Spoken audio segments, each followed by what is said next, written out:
जी हाँ, दिखा, बिल्कुल दिखा। ओह! अच्छा, अच्छा।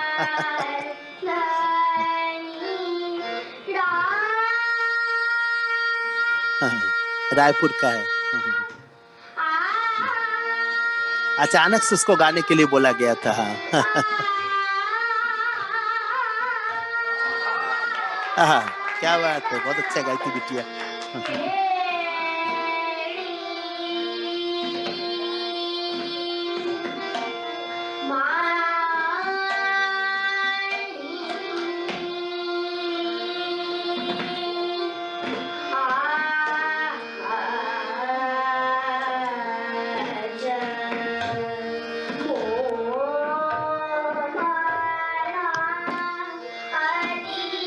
हुँ, हुँ।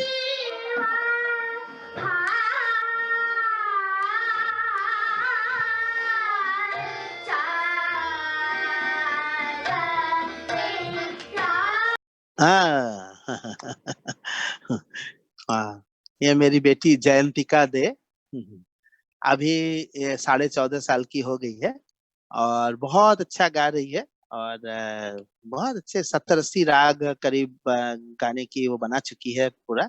इधर लॉकडाउन का असली फ़ायदा उठा रहे हैं जो कुछ हमारे विद्यार्थी बहुत फ़ायदा उठा रहे हैं। होता क्या है कि आप जब नए-नए गाना बजाना सीखते हैं, तो बहुत प्रोग्राम वगैरह तो मिलते नहीं हैं, तो आप कैसे जाँचेंगे कि कैसा गाना हुआ, क्या हुआ?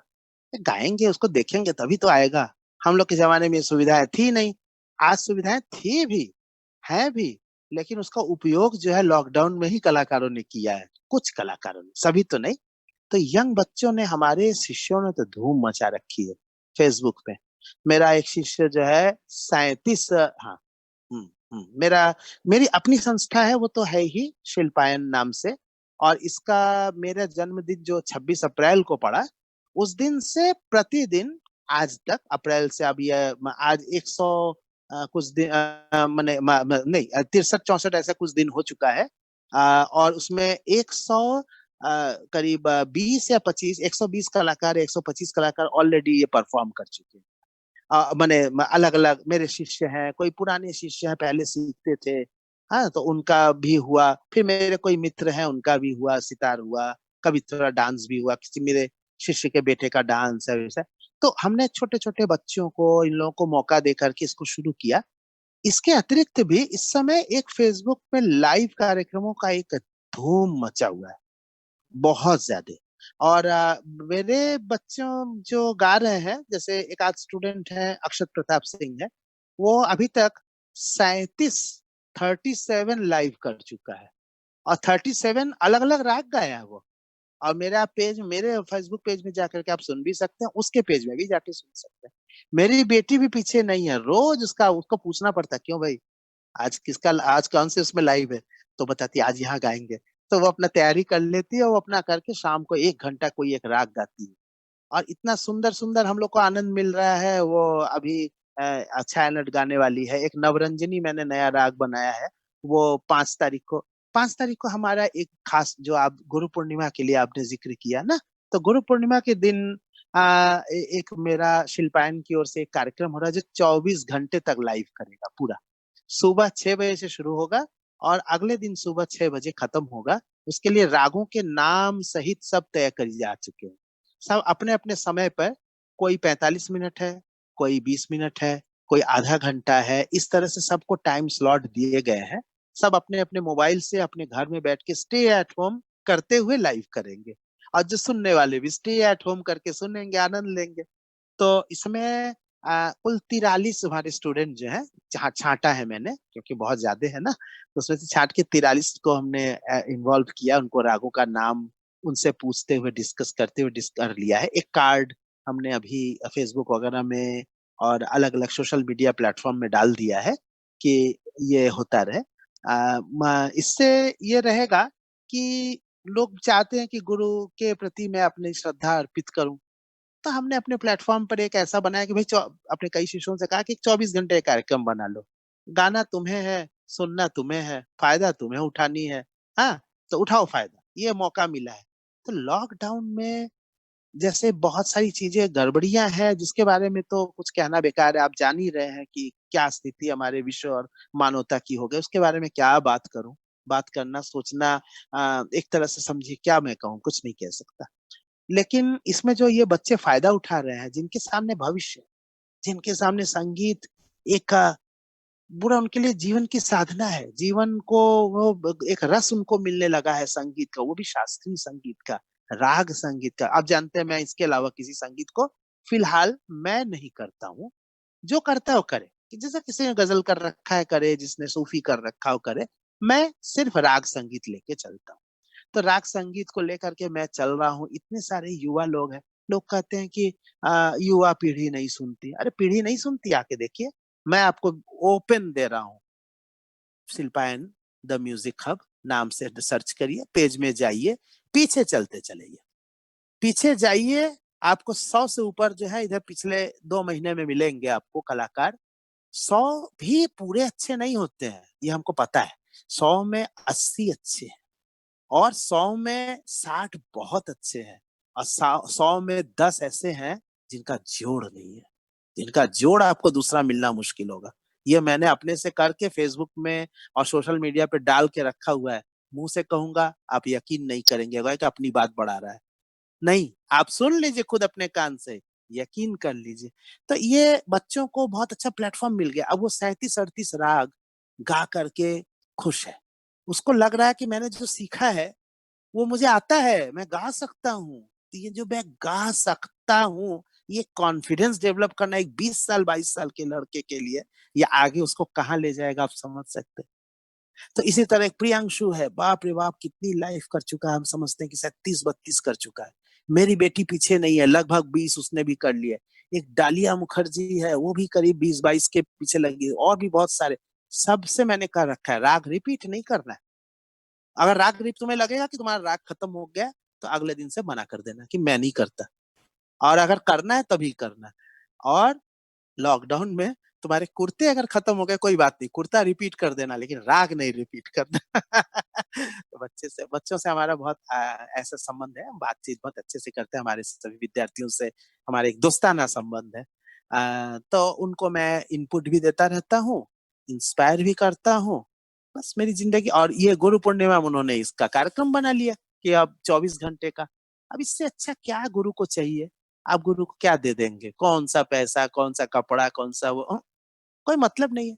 एक समय में मेरे पास जो है, जब मेरे शिष्य बहुत कम हुआ करते थे, तो 10-15 लोग थे, गिफ्ट ले लेके आते थे। कोई एक कुर्ते का कपड़ा, कोई ये तो शर्ट का कपड़ा, तो कोई बस तरह तरह की चीज आती, कोई चांदी का सिक्का लेके चला रहा है। तो मुझे उस समय पता नहीं था, उस समय मुझे उतना समझ समझ नहीं थी जो बोलते हैं। तो मैं ले लिया करता था। बाद में मुझे लगा कि ठीक नहीं हो रहा है। अब संख्या बहुत बढ़ गई, संख्या बढ़ गई, तो वो फिर हमने कहा कि नहीं, 2 मीठा लूंगा, सिर्फ मिठाई का पैकेट लाऊंगा, उसमें से 2 उठाऊंगा, और बाकी तुमको वापस ले जाना है। और माला लाना है तो एक माला। अब ये 1-2 मीठा एक माला वाला चलता रहा कुछ साल तक, फिर देखे कि 2 मीठा में भी इतना मीठा बन जा रहा है। हम उतना मीठा कहाँ खाएंगे। डायबिटीज नहीं है मुझे, डायबिटीज नहीं है, खा सकता हूँ। लेकिन अब उम्र भी तो है, 56 साल का हूं, कितना मीठा खाऊंगा। मैंने पिछले 3-4 साल से कहा, एक मीठा एक माला। सब हल्ला किए हैं, ये क्या गुरुजी, एक मीठा कहाँ खरीदे। मैंने कहा अपने खाओ ना भाई, तुम एक यहाँ रखो, मेरे मेरे पास एक डब्बा रहेगा बड़ा सा, उसमें एक मीठा डाल दो कि तुमने गुरुजी को दे दिया, बाकी लेके चले जाओ। तो वो भी इतना हो जाने लग गया। इस बार मुझे बहुत खुशी है, लॉकडाउन में किसी को आने तो दूंगा नहीं, स्टे एट होम। अब मेरा मीठा वाला चक्कर खत्म हो गया। माला पहनाना है तो दूर से खाली ऑनलाइन दिखा दो। तो ये ऑनलाइन और वर्चुअल जो है इस बार हो रहा है, वर्चुअल गुरु पूर्णिमा। तो ऑनलाइन माला दिखाओ, ऑनलाइन मीठा दिखाओ, और मैं तो अब बेचारे बच्चे सोच रहे हैं कि मैं गुरु जी को दूं क्या। इससे अच्छा क्या दोगे भाई, गाना गाओ ना 1 घंटा, एक आधा घंटा तुम गाना गाओ। तुम्हारा गाना सुन के मेरा दिल इतना खुश होगा, तुमको गाते देखेंगे, अच्छा गाओगे तो रियाज के साथ अपने राग को बहुत अच्छे से खिलाओ के साथ, हमें खुशी मिलती है। हमारे बच्चे अच्छे करते हैं, मुझे दिल में एकदम बाग बाग हो जाता है, वाह। शायद मुझे, मैं आपको बता दूं, शायद इसीलिए मुझे जब उत्तर प्रदेश संगीत नाटक अकादमी का भी अवार्ड मिला। इस साल अवार्डेड हुए, अवार्ड पिछले साल कई साल पहले का है, लेकिन अवार्ड मिला है अभी फरवरी में, इसी इसी फरवरी महीने में, 2020 में मतलब। तो अब 2020 के फरवरी मिला, तो अब मजे की बात है, हम कभी कभी इस कोइंसिडेंस को सोचते हैं। मैं अपने शिल्पायन में बैठ करके विद्यार्थियों को सिखा रहा हूँ, करीब 7-8 विद्यार्थियों को बड़े जम के सिखा रहा हूँ। फोन आता है, तो फोन जनरली मैं क्लास के समय उठाता नहीं, लेकिन संजोग की बात है आजकल वो तानपुरा लगाने के लिए फोन का ही इस्तेमाल करना पड़ता है, और उसी फोन से ही वो ऐप लगता है तो होता है। ऐप से चल रहा था, ज्यों फोन आया तो तानपुरा रुक गया। मैं एकदम झल्ला के सोचा कि क्या डिस्टर्ब कर दिया, पता नहीं किसने फोन कर दिया, अरे मैसेज डाल देता मैं बाद। लेकिन झल्लाहट जो है 1 मिनट के अंदर, 1 सेकंड के अंदर तुरंत काफूर को उत्तर प्रदेश संगीत नाटक अकादमी का अवार्ड मिला है। कोई पत्रकार थे, उनके पास लिस्ट आई थी, तो हमने कहा कंफर्म बता रहे हैं आप? बोले कि हाँ हाँ कंफर्म है। तो मैंने सोचा कि भगवान ने भी क्या मौका चुना मुझे बताने के लिए। मैं विद्यार्थियों को सिखा रहा था और मुझे दिया। फिर मैंने सोचा कि मुझे मिला क्यों? अच्छा गाने के लिए मिला, या अच्छा रचना करने के लिए मिला, या अच्छा सिखाने के लिए मिला? मैं खुद ही अपने आप में मंथन करता रहा, पूछा नहीं किसी से, क्योंकि मुझे क्या मालूम। फिर जब अवार्ड लेने गया तो लोग आ रहे थे, तो उनके बारे में कुछ कुछ वो वहां पे जो थे वो अनाउंस कर रहे थे। वो स्वयं सेक्रेटरी है, वो अनाउंस कर रहे थे, बोल रहे थे कि ये हैं, इन्होंने ऐसा किया, ये ऐसा करते हैं। दूसरे के बारे में इन्होंने ऐसा किया, और राज्यपाल जी के महोदया के हाथ से हमको उनके कर कमलों से मिलता जा रहा था। मैं जब आया तो उन्होंने कहा कि इन्होंने 300 से अधिक विद्यार्थियों को सिखा करके शास्त्रीय संगीत को इन्होंने एक नींव प्रदान कर दी है नए जनरेशन में, और अकादमी बहुत गर्वित महसूस कर रही है इनको अवार्ड देने में। और पूरा हॉल एक विशेष तालियों से गूंजता रहा। मैं एकदम हतप्रभ, यानी मेरी ये बात खत्म हो गई दिमाग से, जो कंफ्यूजन था कि मुझे किस लिए मिला। तो मैंने देखा कि भगवान ने चुना भी वही वक्त जब मैं सिखा रहा हूँ, और मुझे मिला तो इसी बात को लेकर।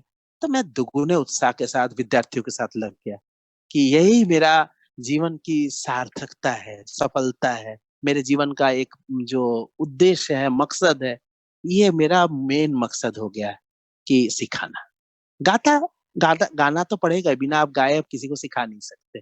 गाना मेरा गौण नहीं है, लेकिन जो मुख्य उद्देश्य है उसमें से सबसे चमकने वाला उद्देश्य नए विद्यार्थी।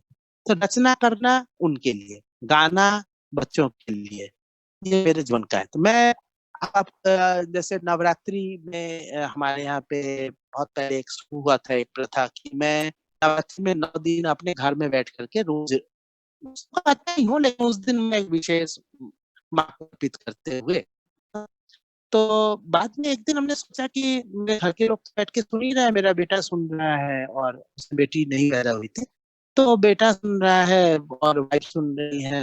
हाँ, सोनाली दे बहुत पसंद, थोड़ा बहुत गाती भी है लेकिन पसंद बहुत करती है, और लोग सुन रहे हैं घर के लोग। कुछ विद्यार्थी को बुला लेते हैं, तो कुछ विद्यार्थी आके बैठ के सुनने लग गए। तो मुझे बड़ा आनंद आया कि हमें लगा कि बड़े मन लगा के बच्चे सब सुन रहे हैं। तो मैंने थोड़े अगले साल और लोगों को बुला लिए, 20 या जब उन 20 विद्यार्थियों को सुनवाया तो देखा कि वो 9 दिन तक लगातार बैठ के मेरे संगीत का, मेरे गाने का, मेरी साधना का पूरा आनंद ले रहे हैं। तो मैं कहा चलो थोड़ा सा विस्तार दे देते हैं इसको, विस्तार देते हैं। तो मैं शिल्पायन में बैठ करके, उनके जो छोटा सा हॉल है जिसमें मुश्किल से 70 लोग बैठ सकते हैं, और आपको बता रहा हूँ कि 100 लोगों की भीड़ किसी तरह से लगता था कि शायद एक दूसरे की गोद में न बैठ जाए। फिर बाहर जो छोटी सी गली है वहां पे बहुत सारी खिड़की है, जो जहाँ विंडोज से आप देख सकते हैं। तो वो विंडोज से पूरा भरे हुए लोग, वहां पे बाहर स्कूटर्स रखे होते हैं, उसके ऊपर बैठ करके हमने देखा कि कितना जुनून है। हम कहते हैं कि संगीत पसंद नहीं करते, हम क्या अपनी अक्षमता छुपा रहे हैं? हम क्या अपनी अक्षमता छुपा के कहते हैं कि संगीत पसंद नहीं करते? संगीत पसंद करने वाले तो लोग है ही है। आपने खुद उनको दूर कर रखा है। आपने उनके अंदर वो बीज बोने से अपने आप को दूर कर रखा है। आप बीज बोएंगे नहीं तो क्या पेड़ का खाक आएगा, और क्या उसे फसल के खाक आएगी उसमें से? इसलिए तो मैंने उसको समझ लिया कि अब ये मेरे जीवन का ध्येय है। तो मैं 9 दिन तक बिना किसी प्रतिफल की आशा के, बिना किसी चीज को सोचे, किसी अखबार में और किसी में बिना किसी का प्रचार किए मैं गाता रहता हूँ। लोग अपने आप दौड़ के सुनने आते हैं। बच्चे उसमें बहुत ज्यादा होते हैं। रोज अच्छा, मैंने इस बार क्या रखा कि देखो भाई, बीच में आते हो तो ये कार्यक्रम डिस्टर्ब होता है। 7 बजे शुरू होना है, 7:03 पर, और 7 बजकर बहुत हुआ तो 4 मिनट पर, 5 होने से पहले मैं गेट बंद करा दूंगा, बाहर क्लोज का बोर्ड लग जाएगा, कोई घुसने आए ना, जो भी होगा वहां से लौट जाए। आपको बता रहे हैं 7 बजने से 10 मिनट, अच्छा ये भी बता दीजिएगा, और पहले मत आना, ये नहीं कि अब 6 बजे से आके बैठ गए। तो 7 बजने में 2-3 मिनट के से वो धूम मचती है, और एकदम समय से शुरू करता हूँ, समय से खत्म करता हूँ। और एक छोटा सा समोसा, एक छोटा सा मिठाई, या कुछ भी थोड़ा सा जो मुझसे बन पड़ता है, हमसे बन पड़ता है, एक्चुअली मुझसे कहना ठीक नहीं है, शिल्पायन से, जो भी शिल्पायन से बन पड़ता है थोड़ा सा खिला दिया जाता है। उतने में बच्चे प्रसाद समझ के खा के संगीत का आनंद लेते हुए जाके चले आते हैं। सोचते हैं 9वें दिन के बाद से कंप्लेन करते हैं, गुरुजी कल से क्या करेंगे, हम शाम को खत्म हो गया, बताइए मैं कल क्या करूं। हमने कहा यार हद है, 9 दिन तक मेरा गाना एक एक घंटा सुने, वो 9 घंटा, और एक एक विद्यार्थी का भी गाना रखते हैं उससे पहले, तो 9 घंटा मेरा, 9 घंटा दूसरे लोगों का, 18 घंटा गाना सुन के अभी भी और सुनोगे, और सुनोगी तुम, बस करो। अरे गुरुजी कल से मैं क्या तो जुनून तो है, जुनून तो हमारी पीढ़ी में है, हमारे खून में है। भारतीय लोग भारतीय संगीत ही पसंद करते हैं, भारतीय राग संगीत ही पसंद करते हैं। हमने कहीं ना कहीं से एक आवरण ओढ़ करके उनको, इसके लिए जिम्मेदार अगर बाहर के लोग ज्यादा हैं तो उससे कहीं ज्यादा जिम्मेदार संगीत के अंदर के लोग हैं। संगीत के अंदर के लोगों ने ही इसका जो है नुकसान कर रखा है, ऐसा मेरा अपना मानना है। खैर, हम किसी पर आरोप आरोप नहीं लगाते, ये मेरा काम है, और पूरा परिदृश्य सोचना मेरा काम नहीं। मैं जितना हिस्सा मेरे आसपास का है वो मैंने बना लिया है। कभी भी आकर के आप देख ले, लॉकडाउन हो गया तो फिर संगीत फिर भी चल रहा है। मेरे जन्मदिन पे उन्होंने वो 12 घंटे का कर रखा था, अब गुरु पूर्णिमा पे 24 घंटे का बच्चों ने कर रखा है। बताइए अब क्या चाहते हैं, अब ये बहुत हो गया। तो बस इसी बच्चों के उत्साह के साथ, अच्छा बच्चे बदलते भी है, आज कोई बच्चा संगीत सीख रहा है, बहुत अच्छा गा रहा है, कल को उसके दिमाग में आया या घर वालों का प्रेशर पड़ गया कि इंजीनियर बनना है, चले जाओ, आप भी तो इंजीनियर है ना। आप इंजीनियर होते हुए संगीत कर रहे हैं, खुद संगीत छोड़ के इंजीनियर बन जाते हैं। हम कहे यार कैसे मन लगता होगा तुम्हारा, क्या क्या करे, जीवन है। हाँ, तो हमारे यहाँ पे थोड़ा स्कोप्स की कमी है, और किसी भी विधा का फ्रूटफुल होना, उसका एक आर्थिक पक्ष तो होता ही है, आप इसको इग्नोर नहीं कर सकते। जीवन का सवाल है, जीवन यापन का सवाल है, जीविकोपार्जन का सवाल है। तो ठीक है, चलता है, इसी बीच में एक तालमेल बन के चल रहा है, बहुत अच्छा चल रहा है सब कुछ। मैं तो बहुत आशान्वित हूँ कि संगीत का भविष्य पहले की तुलना में बेहतर हो रहा है।